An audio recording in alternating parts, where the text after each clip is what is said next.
자, 이 33장 전자기파의 스펙트럼에 대한 강의를 진행하도록 하겠습니다. 지금 하고 있는 게 전자기파. 저번 시간에 우리가 이제 일반적으로 전기장이 바뀌면은 자기장이 생성되고, 그죠? E가 바뀌면은 E가 이제 시간에 대해서 바뀌면 이게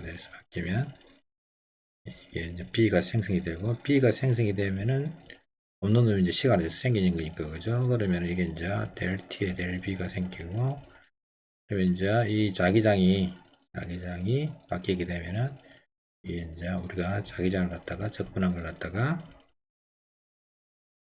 공간상에서 자기 선속을 계산하면 이게 이제 플럭스가 되는데, 이게 플럭스가 바뀌게 되면은 그 주위에 이제 다시 기전적이 생긴다 했죠, 그죠? 이게 이런 식으로 되는데, 이제 이게 적분식으로 적으면 이게 이제 패러데이 법칙인데, 패러데이한 적분식을 갖다가 다시 이제 여러분들이 이제 전공에 들어가면 이게 이제 미분식으로 나타나기도 하지만, 맥스웰 방정식이 이제 4대 방정식에서 제일 중요한 게 실제적으로 뭐냐면은 요 전기장이 바뀌면은 자기장이 생기고, 전기장이 바뀌는 게 이제 실제적인 전류인데, 이게 이제 변이 전류라는 게 있었죠, 그죠? 변이 전류. 자, 그럴 때 이제 이 공간상에서 이 전기장, 자기장이 서로 수직되고, 그죠? 이게 이제 공간으로 퍼지는 게 이제 저번 시간에 했고, 그걸 갖다가 이제 모두 전자기파를 갖다가 나타낸 게 뭐냐면은 그 파장에 따라서 나타낸 게 이 스펙트럼이죠, 그죠? 이게 그러니까 스펙트럼은 일반적으로 뭐냐면은 전자기파를 갖다가 F냈다 생각하면 돼. F네.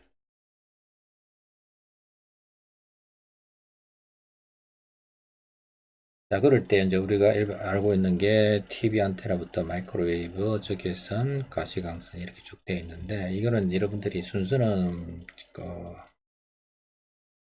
이 그래프는 갖다가 여러분들 머릿속에 항상 들어있어야 됩니다. 이거는 왜 그러냐면은 여러분들이 이게 이제 우리가 AM 라디오부터 시작해서 FM 라디오인데, 장파에서 이게 파장 나무다고, 그죠?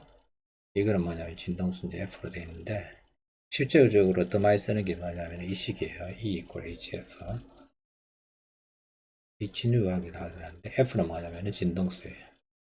H는 뭐냐면 플랑크 상수인데, 이건 이제 양자역학에서 나오는데 미리 이걸 갖다가 해야 되는 게 필요해요. 왜냐면은 빛이 전자기파지만 실제적으로 이제 강자로서 포톤으로서 이제 쓰이기 때문에 이걸 쓰는 되게 편리하거든요. 그렇기 때문에 이 포톤의 개념으로 강자 포톤을 갖다가 양자역하게 놓는데, 이게 이제 여러분들이 실제적으로 이제 빛을 나타낼 때 빛이라든지 이제 전자기파를 갖다가 공부할 때 요 HF 에너지로 나타내는 게 더 많거든요. 파장보다는 실제적으로 이게 이제 요 진동수가 에너지하고 연관되기 때문에 보통 에너지로 나타내는 게 더 많아요. 자, 이제 제일 중요한 게 이제 사람 보이는 눈이 빛이겠죠, 그죠? 빛이 이제 빨주, 노초, 파란보시고, 그죠? 빨간색을 갖다가 우리가 적색이라죠, 그죠? 적색. 한자로 적으면 보라색을 갖다가 자색이라죠, 그죠? 자색.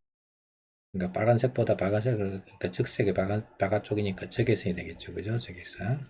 레드의 인프라 하이점이다. 레드보다 파장이 더 긴 쪽, 적외선이 될 거고, 자색의 바깥쪽이니까 뭐예요? 자외선이 되겠죠, 그죠? 울트라바이올렛. 지금 얘기를 한다. 가시광선이 있고, 이제 그 다음 이제 파장이 더 짧은 게 이제 자외선이 있는데, 실제로 그러니까 사람 눈에 보이는 파장 영역은 굉장히 좁은 영역이에요. 사람. 이제 빨간색이 이제 보통 한 700나노미터로 보고, 보라색을 갖다가 400나노미터. 우리가 이제 저번 시간 했을 때 이제 이게 빛이 전자기파를 했는데, 이 전기장이 진동할 때, 그죠? 이게 한번 진동할 때 빛이 속도는 항상 일정한데 요 파장이 달라지죠, 그죠? 그러면은 F는 라운드하고는 C, 그죠? C 파장이 한번 진동할 때 이렇게 되니까 이게 몇 번 진동하느냐, C는 F 라운드 되고, 한번 진동할 때 라운드만큼 가니까, 그죠? 자, 그럴 때 이제 라운드가 파장이 노는데, 이 파장의 길이가 400에서 700, 이거는 떼어두세요. 제일 작은 게 보라색 400 나노미터. 그 다음에 빨간색이 700 나노미터. 옛날에 이제 이 옹스톤으로 했는데 지금은 다 나노미터를 쓰죠, 그죠? 그 다음에 이제 적외선 중에서 적외선이 여기 있으면 적외선 이쪽이 적외선이겠죠, 그죠? 근데 이제 이 적외선 중에서 멀리 떨어지는 게 가시광선의 멀리 떨어지는 것 같다고 뭐냐면은 원적외선이에요, 원적외선. 인프라레드인데 좀 멀리 들다가 이 원이 이제 멀어질 원이 인프라레드서 에너지가 굉장히 작고 이제 진동수 작기 때문에 파장이 길어지겠죠, 그죠? F가 작아지니까 파장이 길어진다고요, 이게. 그래서 이제 여러분들이 그 따뜻함을 느끼는 게 뭐냐, 대부분 이 적외선 영역이죠. 그 다음에 이제 자외선을 보면 이게 이제 UV라죠, 그죠? 울트라바이올렛. 지금 이제 다음에 UV, 울트라바이올렛하고 이게 이제 백내장, 그러니까 이게 이제 에너지가 제일 크거든요. 그래서 이제 크기 때문에 소독이 일어나요. 왜 소독이 일어나느냐? 이게 이제 간단한 게 빛이 이제 포톤으로서 그죠? F인데 이게 이제 에너지가 우리가 이제 화학 결합이 있잖아요, 그죠? 유기물 피부가 있으면은 여러분들 피부 손에 이제 피부가 자외선이 닿으면은 이 자외선 자체가 요 화학에서 그러니까 여러분 피부가 보통 이제 탄수화물 아니 뭐죠? 유기물로 돼 있죠, 그죠? C나 H, 뭐, 그러면 단백질 이런 식으로 돼 있는데, 유기물 사이 결합 에너지보다 결합 에너지가 있을 거 아니에요, 그죠? 이게 보통 보면 이제 한 수 일렉트론 볼트 정도 되는데, 결합 에너지. 화학에서 아마 여러분들이 했을 거예요. 결합 에너지.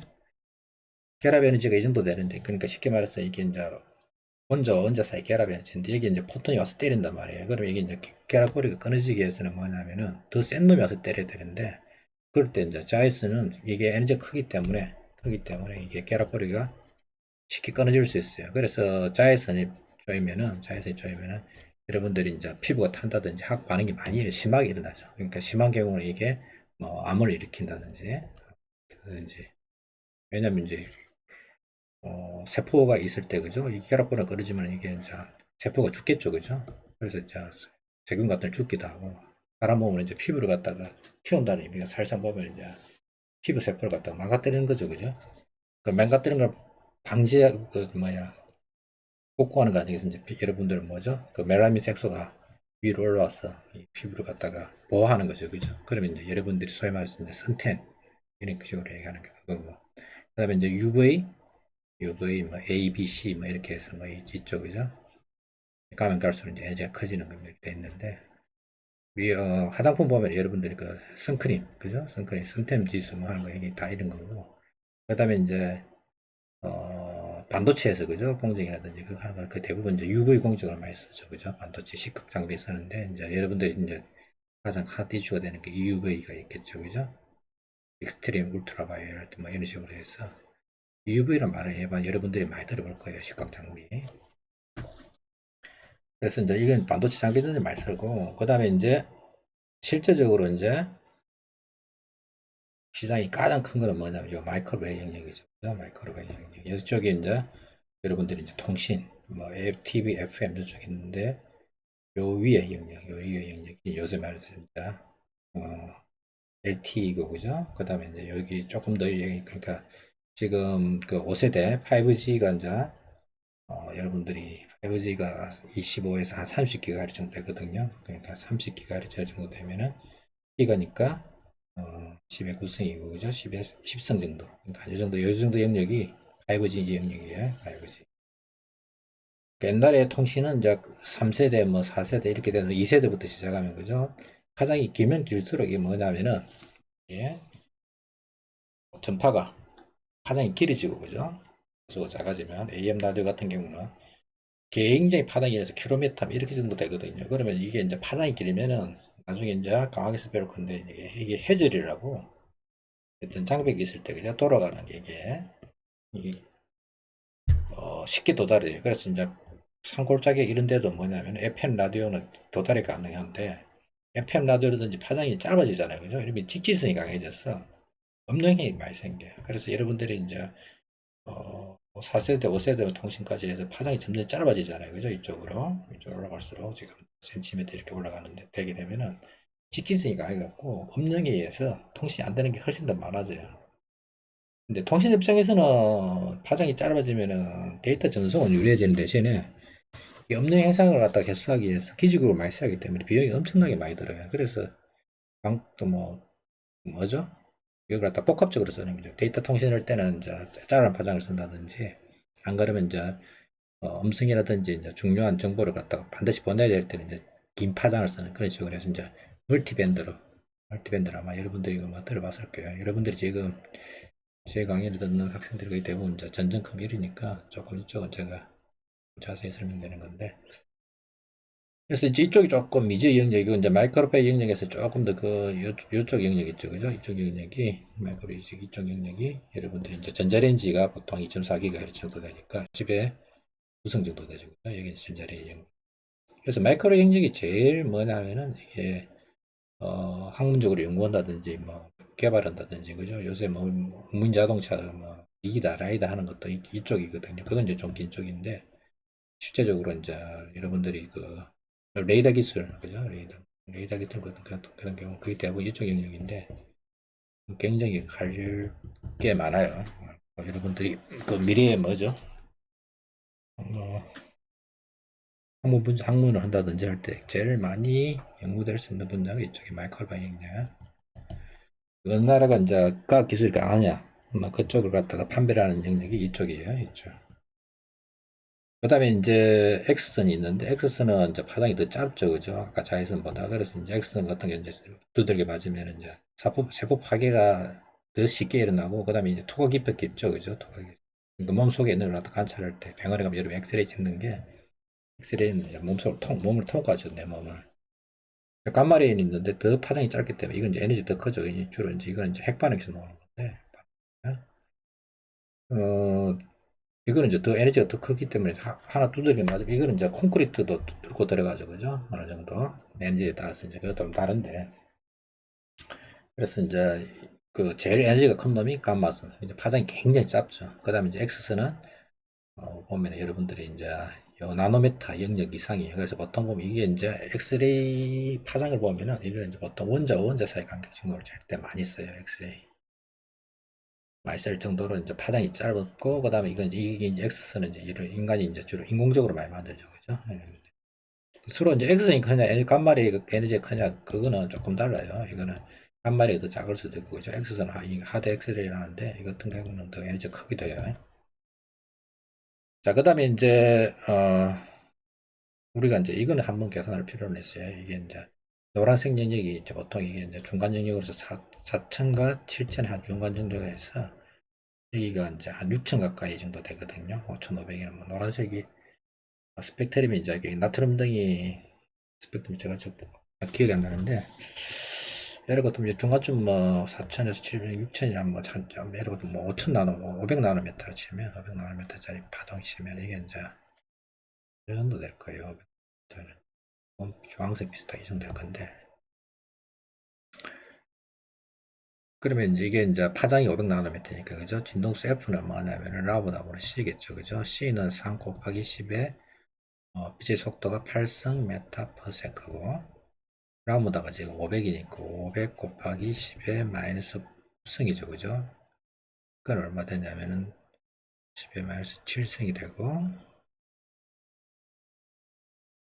5분의 3 곱하기 10의 15성이 되죠, 그죠? 10의 15성 이 정도 되면 여러분들이 보면 대충 알 수 있겠죠, 그죠? 10의 15성 정도 되죠, 그죠? 이 정도 되고, 그 다음에 이제 이걸 갖다가 에너지를 바꾸면 얼마 되느냐?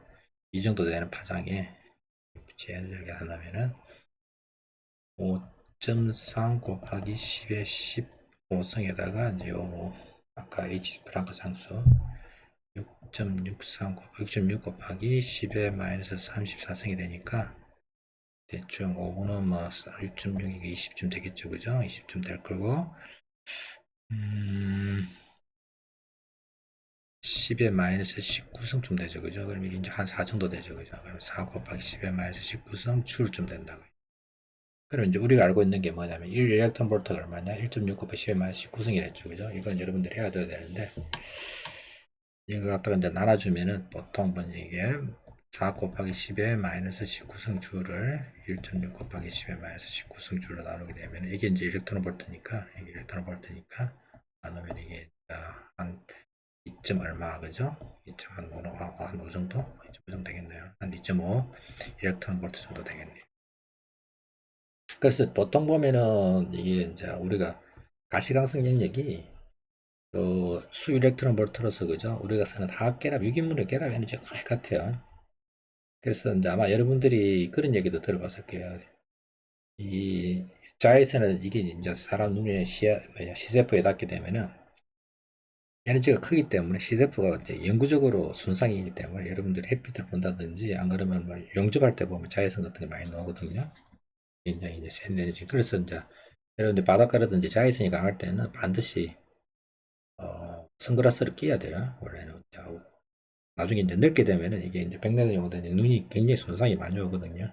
옛날 뭐 조상이라든지 제 같은 경우만 해도 뭐 선글라스를 거의 안 끼잖아요. 근데 이제 여러분들이 어렸을 때부터 조금 바닷가라든지 조금 좀 뭐랄까요 자외선 영역이 강한 영역에서는 반드시 선글라스 끼고 눈을 갖다가 보호해야 되는 그런 필요성이 있어요. 그래서 이제 이 스펙트럼은 우리가 이제 사는 세상에서 가장 중요한 그러니까 1학기 때 여러분들이 소리 대해서 했을 거 아니고요. 소리 빛이니까 모든 정보를 빛을 받아들이는 데 있어서 중요한 역할을 하니까 여러분들이 이건 정도는 충분히 스펙트럼 정도는 이제 어느 정도 여러분들이 이해를 할 수 있을 거예요. 특히 이제 가시광선을 중심으로 해서 적외선자외선 나누고 뭐 UV하고 뭐 여러분들이 시사적으로 봤을 때는 이게 이제 가장 많이 쓰이는 영역인데 이걸 갖다가 뭐 보통 보면 너무 쉽게 넘어가죠, 그죠? 이게 교과 과정이 좀 문제가 있어요. 그래서 이제 X선 나오고 이제 이쪽으로 이제 결정구조 비파괴 감사 나오는데 아까 여러분들이 쉽게 말하면 이제 병원에 가서 진단할 때 제일 많이 쓰는 게 엑스레이 제일 많이 쓰죠, 그죠? 가장 값이 싸고. 그 다음에 이제 병원에 가면 쓰는 게 이제 초음파가 있고, 그죠? 초음파. 엑스레이가 있고, 이제 엑스레이를 갖다가 3차로 찍는 게 이제 CT가 있고, 그죠? 그 다음에 이제 엑스레이에서 이제 병원에 좀 비싼 게 이제 MRI가 있죠, 그죠? 이건 이제 자기지적 현상을 이용하는 거고, 이건 X선을 이용하는 거고, 이거는 초음파. 그 다음에 이제 MRI가 있고, 그 다음에 이제 그 암 진단용으로 쓰는 게 이제 펫이라고 있어요. 형식적으로 알았어요. 이제 파지트론 에미션 토모그래피를 해서 파지트론 에미션 토모그래피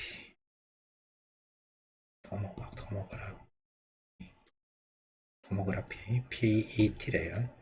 파지트론 이제 양진자인데 이건 이제 암 진단용으로 쓰는 굉장히 비싸죠, 그죠? 찍을 때 제일 이제 해상도 좋은 건 MRI고.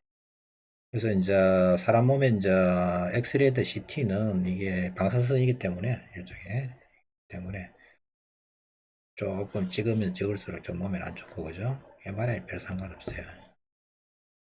초음파도 전혀 상관없고 초음파를 이용하는 건데 그래서 이거 이제 방사선 동위원소를 지어서 그죠? 암세포를 찾는 건데 이거는 뭐 암찾기 그러니까 암세포가 안 걸리기 암세포를 갖다가 진단하는 용이니까 이것도 되게 비싸지만 안 쓸 수는 없는 거죠, 그죠? 그 중에서 제일 안 좋은 게 이거예요. CT 박스를 갖다 3차원적으로 찍어서 하는 거거든요. 그다음에 이제 엑스레이는 에너지가 크기 때문에 뚫고 다 들어간다고 생각하면 돼요.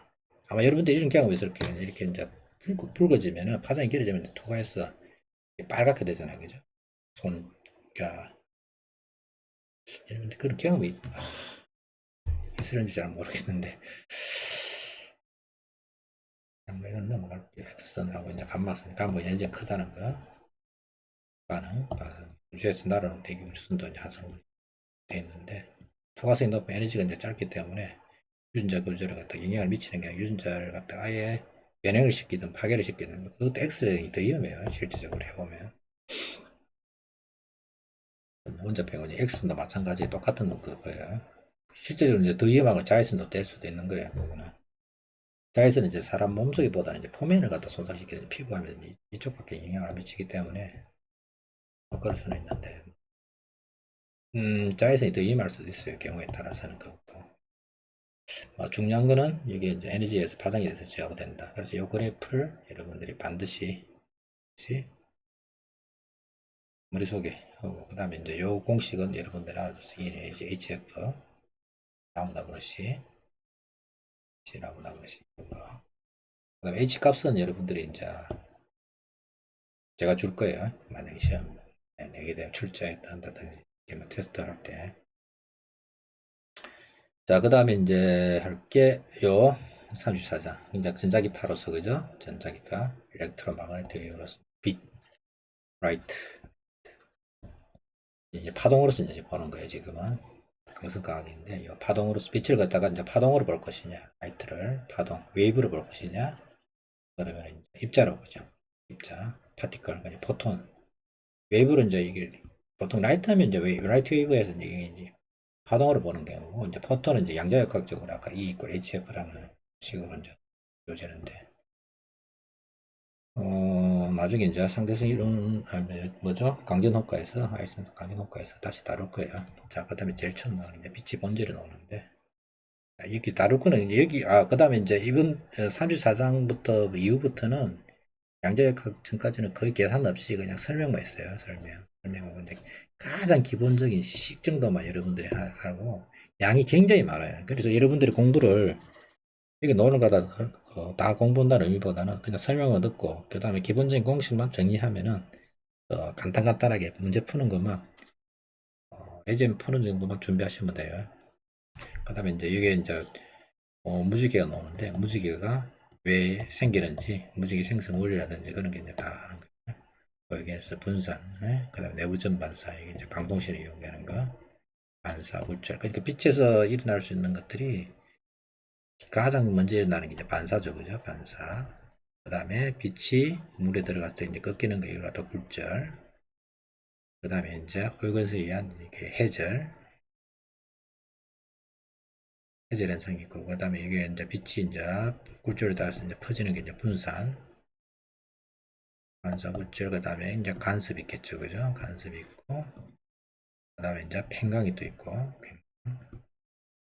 그 다음에 산란이 또 있죠, 그죠? 이게 이제 여러 가지 현상들이 있는데, 이제 빛이 어떻게 바뀌는지 그냥 요 현상, 그죠? 현상은 쪽으로만 이해를 하면 돼요. 기본적인 수식에서 이제 간섭 정도는 이제 나중에 공식으로서 어떻게 푸는지, 이제 빛이 번지로 나오는데, 빛이 입자냐 아니면 파동이냐 갖고 이제 엄청나게 싸우는데, 처음에 이제 뉴턴이 입자로 하다가 그때 이제 빛이 파동을 갖다가 실험을 통해서 관찰을 하거든요. 그래서 이제 헤르츠에서 전자기파로서 딱 하니까 뭐냐면 모든 게 파동으로 정리되었다가 그 다음에 이제 강전효과가 튀어나옴으로써 다시 뭐냐면은 이게 이제 입자 다시 해서 지금 뭐냐면 빛의 이중적, 어떤 때는 파동이기도 하고 그죠? 어떤 경우는 입자 성질이 나타난다. 되는데 나중에 이제 양자역학에서는 뭐냐면 전자 같은 경우도 입자인데 이게 이제 파동적 성질을 띠고 있다는 게 이제 알려져서 이제 물질파라 하거든요. 이걸 물질파. 그래서 전자해미계라든지 그죠? 이런 것 갖다가 이제 물질파가 되는데, 그 모든 물체들은 어떤 경우에도 이제 파동을 띠든지 입자성을 띠든지 둘 중에 하나가 아니고 두 개를 갖다 동시에 이중적 성질을 나타낸다는 게 이제 빛이에요. 대표적인 게 빛이에요. 그래서 빛에서 나온 공식 중에 이제 여러분들이 이제 E 이퀄 HF가 있었고 그죠? HF가 있었고 이게 이제 PC가 있었죠, 그죠? 저번 시간에 한 것 중에 이런 게 있었어요. 여러분들 기억이 안 나서 모르죠. 이제 우리가 이제 어떤 물체 상대성이란 E 이퀄 MC 제곱이잖아요, 그죠? 그런데 이제 빛 같은 경우 E 이퀄 MC 제곱이 안 되고 이게 이제 E 제곱이 M0 제곱이 C 4승에다가 P 제곱 C 제곱이 이게 이제 일반적으로 상대성 이론을 갖다가 여러분들 알고 있는 이걸 고친 거거든요. 더 1 마이너스 V 제곱의 C 제곱. 이렇게 고치면 이렇게 돼요. 그래서 이제 질량이 제로인 물체, 질량이 제로인 물체가 되더라도 이제 E 제곱 P 제곱에서 E 이퀄 PC가 되거든요. 그래서 이제 빛이 운동량을 갖고 있다는 거죠, 그죠? 지금 운동량을 갖고 있다고.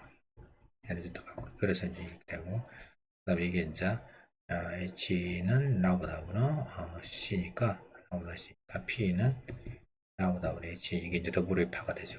다시. 그래서 이제 여러분들 이 공식 정도만 알고 있으면 돼요. 공기 정도만. 책에는 넣고 여러분들이 그 다음에 이제 빛의 속도 측정해서 되는데 이거는 그냥 쭉 읽어보세요. 이거는 최초로 이제 제일 정확하게 측정한 건 뭐냐면은 이게 태양 주위를 다는 목성의 그 위성, 위성을 갖다가 이용해서 그 위성의 위치를 관찰하면서 빛의 속도를 추적한 게 이제 최초로 이제 계략적인 값을 갖다 알려준 거예요. 이게. 뭐 구체적인 거는 이건 여러분들이 그런 게 있다 정도 말하고 있으면 되지 구체적인 방법은 좀 더 복잡하니까 이제 피조에서 이제 이게 톤지바퀴를 이용해서 이제 최초로 이게 이제 그 지상에서 정확하게 이제 빛의 속도를 갖다가 측정하는 방법이고 피조랑 사람이 있다 정도 말고 있으면 돼. 이거는 여러분들이 그냥 넘어가도 돼요. 해서 반사되는 것 같다. 이제 톱니바퀴 통해서 그죠? 굉장히 고속으로 돌리면서 올 때마다 이제 해서 톱니가 지나갈 때 통과할 거 아니에요. 그죠? 그 시간을 재서 그죠? 그래 되는 건데 이건 몰라도 돼요. 그다음에 이제 강성강에서 강성근사 기아강에서 이제 빛이 이제 나갈 때 전부 다 이런 식으로 팽에서 나간다는 거. 팽근선대 이건 이것도 마찬가지 별 중요한 건 없어요. 그다음에 이제 이게 제일 중요해요. 진행하는 파동이 어떤 장애물을 만나게 되면 이렇게 빛이 이렇게 평행파 이걸 갖다가 평행파래요. 평행. 이게 평행파보다는 우리 영어로서는 이게 플레인웨이브라 하거든요. 다 맨이 이렇게 쭉 이동한다 생각.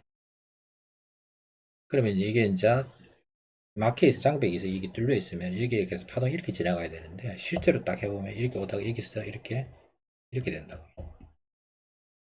근데 거기 이제 생긴 널을 갖다가 이렇게 퍼지게 되니까 파동이 이렇게 예를 들면 여기 이제 장벽이 있고 그죠? 파동이 이렇게 쭉 파다 보면 여기 만나서 이렇게 해서 돌아가잖아요, 그죠? 이런 식으로 퍼진다고요. 여기 이제 계속 그대로가고. 그러면 이제 정상적으로 이렇게 해서 여기는 에너지가 전달이 안 돼야 되는데 여기도 에너지가 전달이 된단 말이에요. 여기 꺾이지는 거죠, 그죠? 바나나 킥 하듯이 이걸 갖다가 해줘요. X자가 이제 이렇게 돌아가는 뜻이죠, 그죠? 그래서 이제 파장이 너무 작았던 이제 전판으로 볼 수 있다는 거예요. 이게. 이 틈을 통해서 이렇게 빠져나가서 이렇게 에너지가 이렇게 이제 여기 이게 소스가 됐어 파워이 된다. 이게 이제 그래서 이제 이게 파장이 길면은 아까 말했잖아요, 그죠? 이게 해질이 잘 된다고 해서 아까 그 전파 도달할 때 그죠? 파장이 길수록 저기 이동통신 잘 터진댔죠, 그죠? 그래서 아직도 여러분들이 혹시 지금은 이제 다 010으로 쓰지만 옛날에 이제 011이 있었고 그죠? 016, 019, 017도 있었고 뭐 이쪽 있었잖아요, 그죠? 그래서 이제 세 개로 통합됐는데 근데 지금은 이제 전부 다 010으로 통합이 됐는데 옛날에 다 있었죠, 그죠? 그 중에서 이제 010이 이제 가장 먼저 생기고 그죠?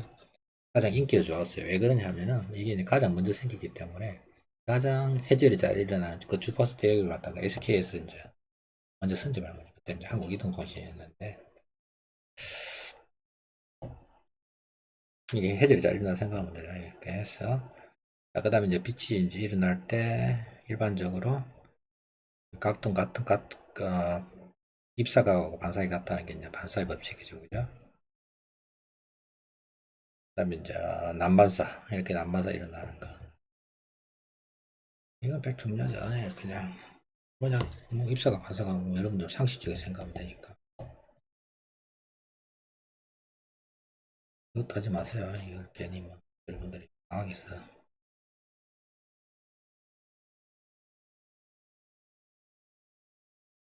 이제 역반사가 있는데 역반사는 조금 알 필요는 있어요. 역반사. 어, 꿀이 이렇게 직각으로 놓여 있어요. 직각. 정확하게 직각이에요. 그럼 이제 빛이 이렇게 들어오잖아요. 그죠? 여기서 반사를 이렇게 하겠죠. 그죠? 그럼 여기서 다시 반사를 이렇게 했죠. 그런데 이제 이 빛이 이렇게 들어오는 게 아니고 좀 더 비스듬하게 이렇게 오는 거예요. 이렇게 하면 이렇게 오겠죠, 그죠? 이렇게 되겠죠, 그죠?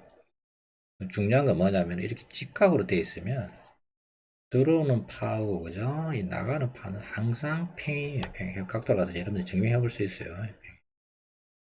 그러니까 이게 직각으로 되는데 그죠? 내가 빛을 쏘잖아요, 그죠? 반드시 이렇게 돌아도 아니더라도 그죠? 조금 비슷하게 들어오더라도 이렇게 이런 식으로 해서 항상 보면은 가던 놈이 그대로 다시 돌아와요. 다시 돌아.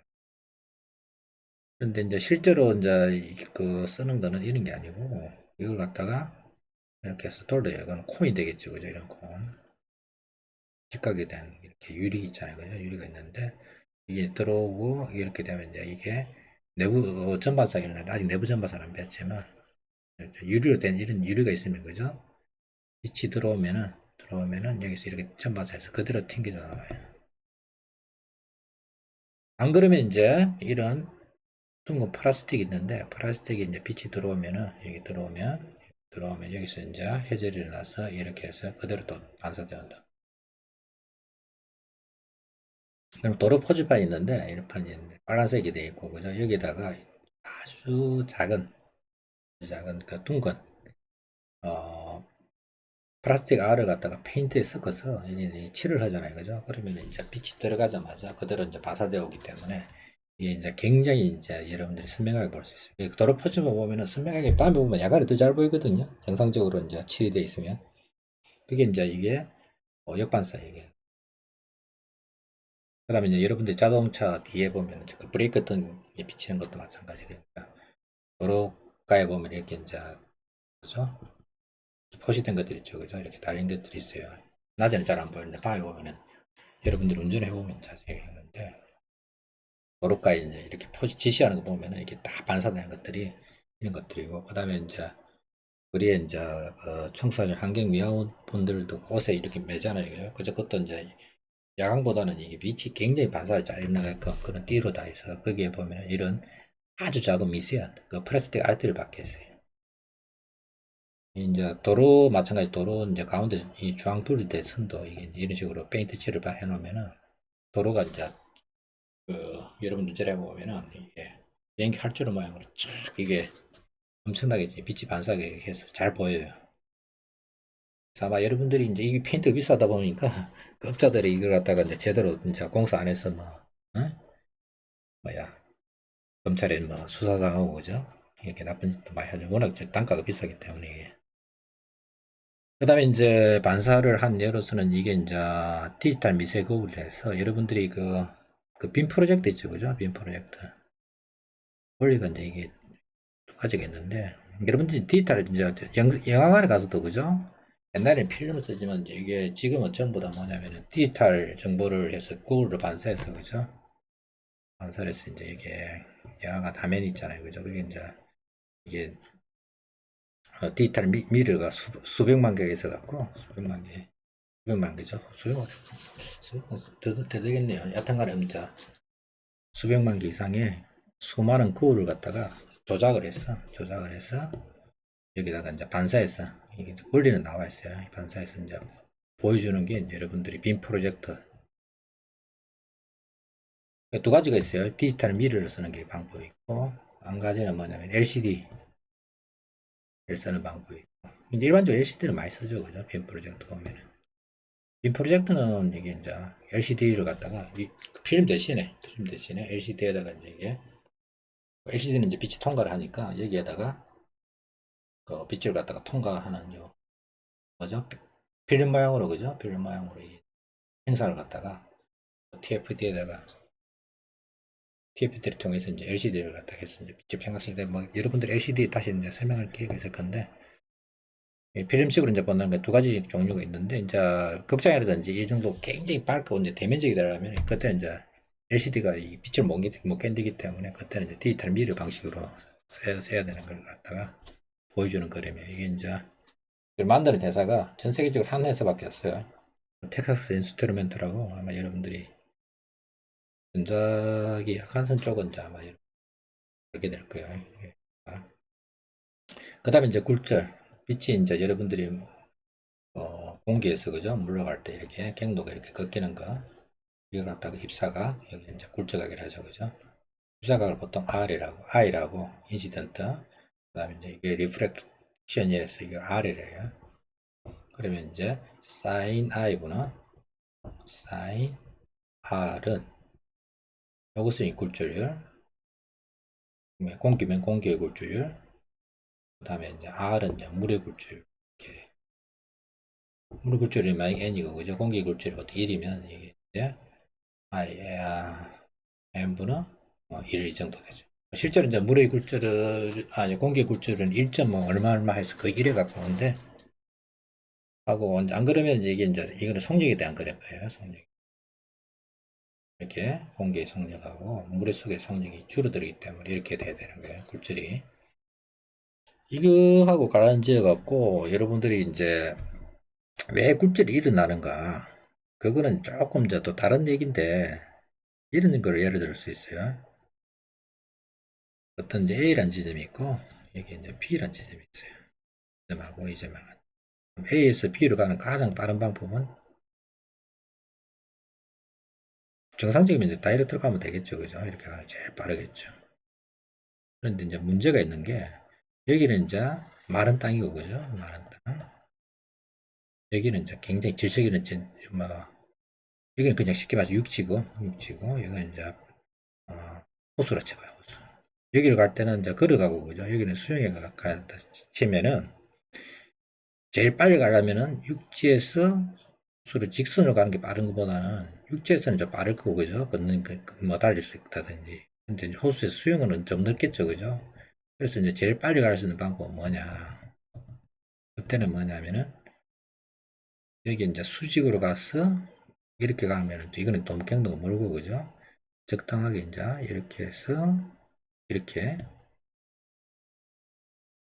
이렇게 가는 게 어, 제일 빨리 도달할 수 있는 방법이에요. 그러면 이제 경로를 택할 때 여기서 여기까지 경로를 택할 때, 그럼 이게 이제 가는데 걸린 시간 t 있잖아요, 그죠? 시간 t 이렇게 한다면 여기서 이제 속력 거리를 갖다가 뭐 S1, S1을 갖다가 여기서 속력을 갖다가 V1으로 나누고, 여기 경로를 갖다가 S2 갖다가 V2로 나눈 거 해서, 그죠? 여러분들이 이제 이걸 미방을 풀어요. 미방을 푼다든지 해서 보면은 요 속력 비에, 그죠? 속력 비에서 요 각도가 정해져요. 사인 각도가. 여기 보면 여러분들이 이제 이걸 증명으로서 풀 수가 있거든요. 똑같은 문제예요. 지금 빛이 가는데, 빛이 이 집에서 이 집까지 가는데, 이게 이제 공기고, 그죠? 여기는 물이에요. 공기에서 속력이 빠르니까, 그죠? 이렇게 가고, 그죠? 입사각이. 그 다음에 이제 물에서 조금 꺾였어. 이렇게 가는 게 최고로 빠른 거예요. 그림 좀. A에서 B로 갈 때. 이게 이제 스넬의 법칙이죠, 그죠? 스넬 법칙. 스넬스로의 굴절이 왜 생기는가? 이걸 이제 이 문제도 생각해야 되는 거예요, 현실적으로.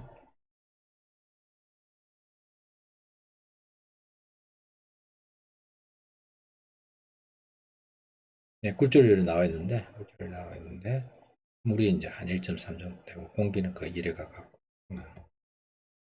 이제 나와 있죠, 그죠? 이렇게 이제 수직으로 들어가는 시면은, 어, 이거 말고 있으면 돼요. 이게 이제 공기하고, 그죠? 물보다 공기, 이제 이게 V1이고, V2고 하면은, 그죠? 그 다음에 이제 아까, 파동에서는 V는 F라보다, 이 공식은 반드시 해야 되지, 그죠? 이제 빅큐는 C는 이제 F라보다 하기도 하는데, 이게 이제 여러분 직관적으로 V는 F라보다를 갖다 공식보다는 한파정이 이거잖아요, 그죠? 한 번 진동하는 거잖아요, 그죠? 두 번 진동하면 이렇게 되겠죠, 그죠? 1초에 F분 진동하니까 F분 이렇게 하면 F라보다 먹고 나가겠죠, 그죠? 그래서 V는 F라보다 되고, 안 그러면 뭐 T분을 라보다라든지 뭐 이렇게 되는데, 직관적으로 여러분들이 이제 이게 공기 중에서 이제 파장이 길겠죠, 그죠? 그다음에 이제 물에 가면 파장이 짧아져요. 그래서 속력이 느려지는 거예요. 그래서 공기에서 물로 갈 때 진동수는 바뀜이 없어요. 진동수는 일정. 왜 일정이냐? E 이퀄 HF니까 요 에너지는 바뀔 수가 없고 진동수가 일정해요. 대신에 V는 F 라무다에서 F는 일정한 대신에 라무다가 바뀌기 때문에 공기에서는 길고 그죠? 여기 가면은 물에서는 짧아졌어. 이게 속도가 줄어드는 거예요. 그래서 물에서의 공기 속도는 m분의 c래. 여기 V는 m분의 c. 그래서 이제 요 n이 크면 클수록 속력이 더 작아지는 거예요. 만약에 이제 n이 무한대다. 그러면 이제 속력이 제로 돼서 그죠? 나가는 속력이 거의 제로 되는 데서 그 같은 경우는 이제 빛을 갖다가 뭐 가둬둔다 이렇게 얘기를 하는데 그게 이제 아주 이상적인 상태 그게 나타나게 되는데 참고적으로 설명 이 공식은 알아두세요. m분의 c v 굴절율. 그래서 기본적인 관계식을 갖다가 여러분들이 정리를 해서 그죠? 이게 머릿속에 그림으로서 다 이해를 해야 돼요. 그러니까 제일 좋은 건 이거겠죠, 그죠? 이런 식으로 해서 이런 식으로 나타내는 게 더 편하겠죠, 그죠? 이렇게 수직으로 들어온 거는 파장이 길다가 파장이 짧아지면 이렇게 이제 굴절된다는 그림으로서 이게 이제 I고 여기 R로 스네르 쭉 나와 있죠, 그죠? 근데 막 여러 가지 관계식들이 나와 있는데 제일 중요한 거는 V는 F라보다. 그 다음에 유리의 굴절각 뭐 해서 계산하는 게 쭉 스네르 법칙을 써서 이제 나타내는 건데 항상 요거 그리고 나서 그죠? 그리고 나서 대입만 하면 돼요. 뭐 I, R 뭐 이렇게 해서 sin R분은 sin I가 노멀 이게 이제 1분은 n이다 이렇게 돼 있죠, 그죠? 이제 뭐 여기서 이제 파장은 상관없는 거고 굴절각을 가해라. 입사각이 30도일 때, 30도일 때 어, 이게 얼마인가? 유리 이제 굴절율이 지금 안 나있죠, 그죠? 굴절율이 줘야 되는데 이게 안 나있네요. 굴절율이 이제 크라운율이 돼 있으니까 이제 굴절율이 막 1.5이다. 뭐 식에서 이제 구해갖고 사인 i r이 얼마인가 나오겠죠, 그죠? 구하면 되는 거고. 그다음에 이제 유리에서 옆에 속력이 얼마인가? 굴절율 나눠주면 되는 거고. 그다음에 이제 파장을 구하여라. 파장 그냥 이거 나눠주면 되는 거고 짧아지니까. 기본적인 공식만 알고 있으면 뭐 쉽게 풀 문제되니까 이건 이제 알 필요가 없고 이거 이제 아까 말한 그거예요. 빛이 이제 유리판을 통과하게 되면 이렇게 해서 이렇게 이제 꺾여지기 때문에 요 놈하고 요 놈이 이제 서로 팽하고 그죠? 이만큼 격노차가 생긴다는 게 이게 이것도 넘어가세요. 굴절 구하는 거예요. 기하 과학인데 이런 거 좋아하는 사람은 되게 좋아해요. 근데 뭐 여러분들은 뭐 이거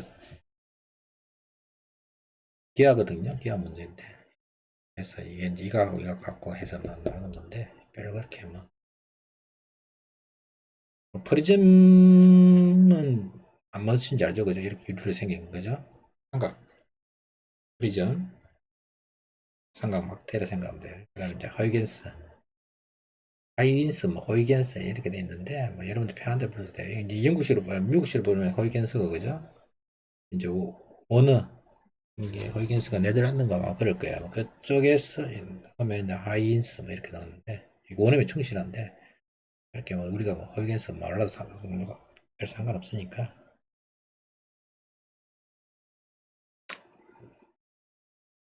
원리는 이거예요. 이게 새로운 이제 파가 지나갈 때 이게 이제 한 점이 전부 다 뭐냐면은 파원으로서 되기 때문에 이게 다 이제 결합되면은 이게 이제 파원이 이런 식으로 된다는 거예요. 그래서 이제 아까 말한 대로 평면파가 돼서 쭉 이렇게 간다는 얘기.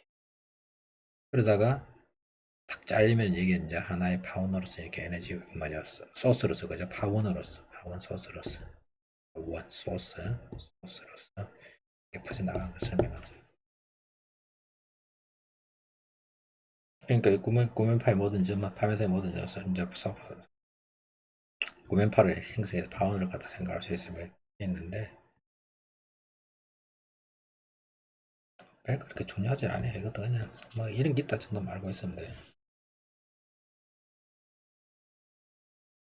굴절 했죠, 그죠? 오늘 굴절 가서 이렇게 꺾이는 거, 이렇게 꺾이는 거.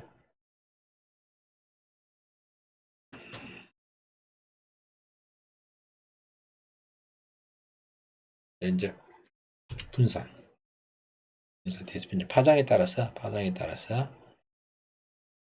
따라서 이게 이제 굴절율이 달라지는 거예요. 굴절율. 이게 이제 들어왔는데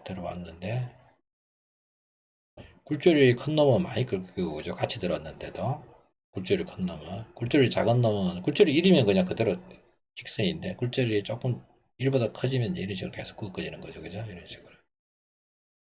그러면 이제 어, 만약에 이제 유리가 있을 때 보면은 파장이 길수록 굴절율이 작아지죠, 그죠? 굴절율이 작아져서 여러분들이 이제 프리즘에 보면은 빨간 게 제일 적게 꺾여요. 빨주, 노초, 파나 뭐 이렇게 나눠지죠, 그죠? 굴절을 따라서 이렇게 파장이 나눠지는 거예요. 이걸 스펙트럼이라죠, 그죠? 스펙트럼. 근데 이게 이제 묻지게 생긴 원리가 여기서 나오는 거야. 태양빛이 와요. 입살에서 여기서 꺾여요. 꺾이는데 빨간빛이 덜 꺾이거든요. 빨간빛이 어떻게 되냐면 이런 식으로 와서 이런 식으로 와서 레드 라인 이렇게 돼요. 라인이. 그다음에 이제 보라색 라인은 어떻게 되느냐? 보라색 라인은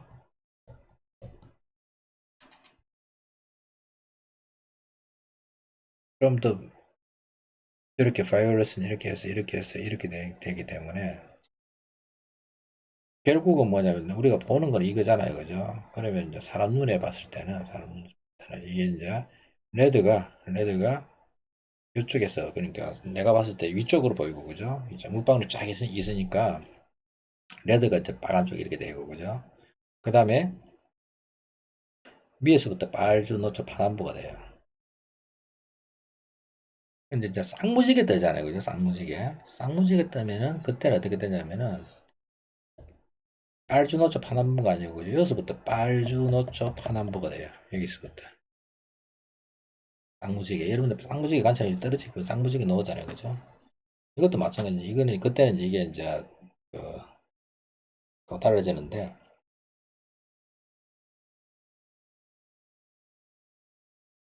한번 쌍무지개 뜬 거 한번 여러분들이 한번 보세요. 이게 빨간색이 뒤집어져 있어요. 빨간색이.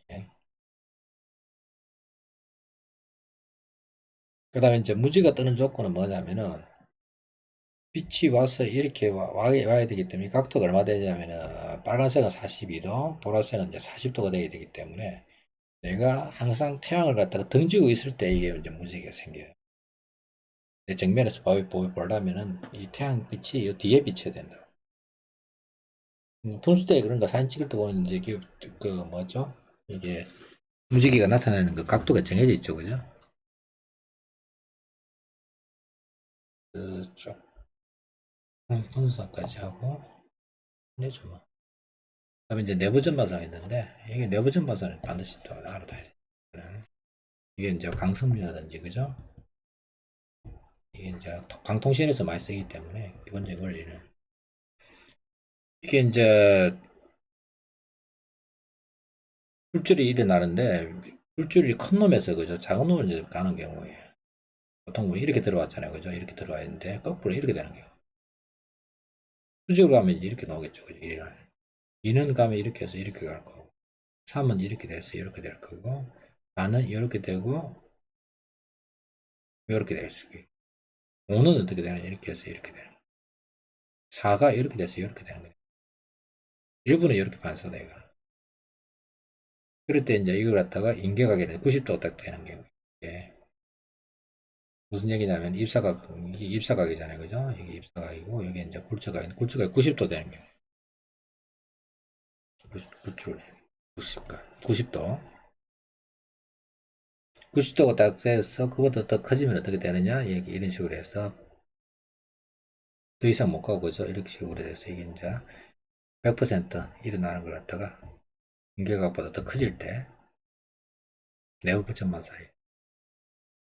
그러니까 내부 전반사가 일어날 조건은 입사각이 세타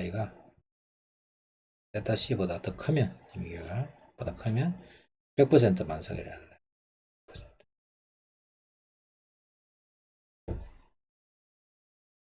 이것도 그거죠, 그죠? 빛을 갖다 좀 이렇게 굴절되고 굴절되고 굴절되는데 어느 순간부터는 이 빛이 전부 다 이렇게 100% 반사가 일어나 버리죠. 공격가 이상이 되면. 근데 이게 이제 왜 중요하느냐? 물고기 같은 경우지, 이 같은 경우는 이건데, 이게 이제, 물의 굴절 1.33이면, 인격하게 얼마인가? 이게 이제, 이렇게 해서 이렇게 되는데, 이게 이제, 그, n이고, 그죠? 1이죠, 그죠? 아까 이게 이제 90도 이렇게 돼야 될 거 아니에요, 그죠? 90도. sin i, sin r. sin r이 얼마냐면 90도니까 1일 거고, 그죠? 이게 sin r 거예요. 그 다음에 이게 이제, 여기에 해당되는 게 굴절이 n이고, 그죠? 그 다음에 여기 굴절이 1이니까, sin i가, 이게 이제 인격하겠죠, 그죠? 세타 c. 세타 c가 n분의 1이. 이게 이제 1.33분의 1이니까, 세타 c는 얼마냐면 48.8도 뭐 하는 건데, 이건 뭐 여러분들 알 필요 없고, 그죠? sin 세타 c는 이 같은 경우는 sin 역함수의 n분의 1이 되겠죠, 그죠? 이게 이제 강순열이에요. 강순열도 마찬 이렇게 가서 이렇게 100% 반사가 일어나는 거예요. 그래서 이제 빛이 한번 들어가면 이게 멀리까지 통신이 가능한 게 뭐냐면 이 강순열. 그 다음에 이제 여러분들이 쓰는 그 잠망경 있죠, 그죠? 잠망경 이렇게 돼 있잖아요, 그죠? 그거를 갖다 이렇게 해서 이렇게 해서 이렇게 해서 이렇게 보는 게 잠망경이잖아요, 그죠? 그럴 때 이 거울을 갖다가 이런 거울이 아니고 이런 걸 쓴다고. 프리즘을 쓴다고요. 그러면 이게 이제 프리즘이 유리인데 이게 들어오겠죠, 그죠? 그러면 이게 굴절이 큰 데서, 그죠? 그 공기니까 굴절이 작은 데로 가니까 이게 100% 전마세요.